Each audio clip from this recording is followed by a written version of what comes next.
ଜାନୁଆରୀ 10 ତାରିଖ ଶୁକ୍ରବାର ସକାଳ 10 ଘଟିକା ସମୟରେ ରେମୁଣା ବିଜେପି କାର୍ଯ୍ୟାଳୟରେ ରେମୁଣା ବିଜେପି ତରଫରୁ ଏକ ସାଂଗଠନିକ ସମ୍ବର୍ଦ୍ଧନା ଉତ୍ସବ ଓ ରକ୍ତଦାନ ଶିବିର ଅନୁଷ୍ଠିତ ହୋଇଯାଇଛି।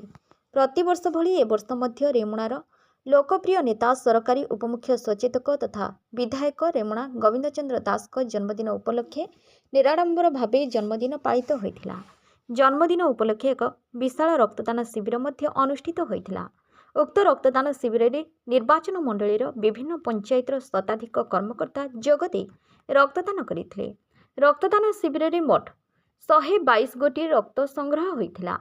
ଏହାଛଡ଼ା ଦଳୀୟ କାର୍ଯ୍ୟାଳୟର ବାଲିଆଠାରେ ସାଂଗଠନିକ ଉତ୍ସବରେ ନବନିର୍ବାଚିତ ବିଭିନ୍ନ ପଞ୍ଚାୟତର 229ଟି ବୁଥ୍ ସଭାପତିଙ୍କୁ ସମ୍ବର୍ଦ୍ଧନା କରାଯାଇଥିଲା ଏବଂ ନିର୍ବାଚନ ମଣ୍ଡଳୀର 6 ଗୋଟି ମଣ୍ଡଳ ସଭାପତି ଯଥା ମଣିନାଗେଶ୍ୱର ମଣ୍ଡଳ ପ୍ରଫୁଲ୍ଲ ଦ୍ୱିବେଦୀ, ବାଘାଯତୀନ ଉମାକାନ୍ତ ଜେନା, କ୍ଷୀରଚୋରା ମଣ୍ଡଳ ରଘୁନାଥ ପରିଡ଼ା, ଲବଣତୀର୍ଥ ମାନସ କୁମାର ମହାନ୍ତି, କନକଦୁର୍ଗା ମଣ୍ଡଳ ବିକାଶ ରାଉତ, ଏନ୍ଏସି ମଣ୍ଡଳ ମାୟାଧର ପ୍ରଧାନଙ୍କୁ ରେମୁଣା ବିଧାୟକ ଗୋବିନ୍ଦ ଚନ୍ଦ୍ର ଦାସ, ଜିଲ୍ଲା ସାଧାରଣ ସମ୍ପାଦକ ପରଶୁରାମ ପରିଡ଼ା, ରାଜ୍ୟ କାର୍ଯ୍ୟକାରିଣୀ ସଦସ୍ୟା ଶୋଭନା ମହାନ୍ତି, ବିଧାୟକ ପ୍ରତିନିଧି କାର୍ତ୍ତିକ ଚନ୍ଦ୍ର ଗିରି, ଲମ୍ବୋଦର ପ୍ରଧାନ, ଗିରିଧାରୀ ଦାସ, ସାଂସଦ ପ୍ରତିନିଧି ଉମାକାନ୍ତ ପଣ୍ଡା, ବିଧାୟକଙ୍କ ବ୍ୟକ୍ତିଗତ ସହାୟକ କୃଷ୍ଣଚନ୍ଦ୍ର ସାହା ପ୍ରମୁଖ ପୁଷ୍ପଗୁଚ୍ଛ ଓ ଉତ୍ତରୀୟ ଦେଇ ସମ୍ବର୍ଦ୍ଧନା କରିଥିଲେ।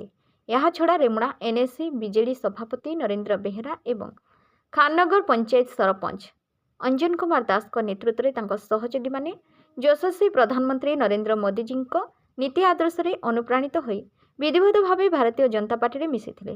ଉକ୍ତ କାର୍ଯ୍ୟକ୍ରମରେ କୃଷ୍ଣଚନ୍ଦ୍ର ସାହା ମଞ୍ଚ ଆହ୍ୱାନ କରିଥିବା ବେଳେ କାର୍ତ୍ତିକ ଚନ୍ଦ୍ର ଗିରି ସଭା କାର୍ଯ୍ୟ ପରିଚାଳନା କରିଥିଲେ। ଗିରିଧାରୀ ଦାସ ସମସ୍ତଙ୍କୁ ଧନ୍ୟବାଦ ଅର୍ପଣ କରିଥିଲେ ଏବଂ ଅନ୍ୟମାନେ ଆଗାମୀ ଦିନରେ ବୁଥର ଦକ୍ଷତା ଓ କାର୍ଯ୍ୟକାରିତା ସମ୍ବନ୍ଧରେ ଉପସ୍ଥିତ ଲୋକଙ୍କୁ ବୁଝାଇଥିଲେ।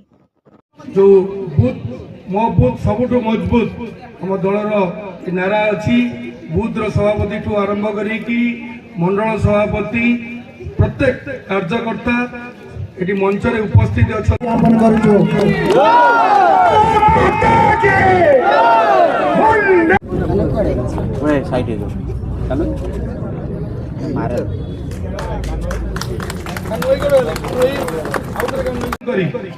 जो बूथ मो बूथ सबुठ मजबूत आम दलर नारा अच्छी बूथर सभापति ठू आरंभ करी मंडल सभापति प्रत्येक कार्यकर्ता ये मंच रे उपस्थित अच्छा